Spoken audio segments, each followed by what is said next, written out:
Katika jina la Yesu Kristo, Roho wako Mtakatifu akaweza kumuongoza katika kuanza kunena na hata kuwasilisha neno lako mbele za watu wako Bwana.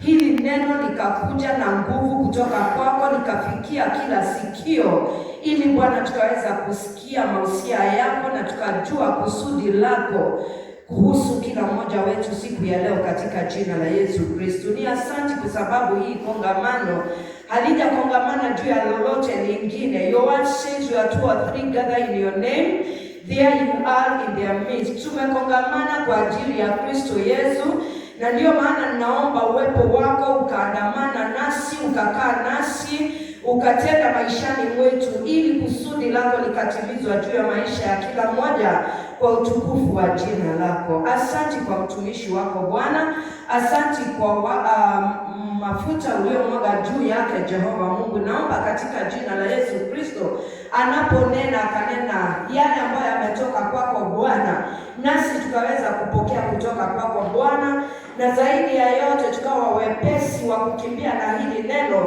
na kuliachilia likatenda kazi uliyokusudia ndani ya maisha ya kila mmoja wetu. Tunashukuru kwa sababu uwepo wako ni dhahiri miongoni mwetu, tukiomba Bwana ukatenda kulingana na mapenzi yako, na ni katika jina la Yesu Kristo tunaomba hata tukishukuru. Amen. We can put our hands together.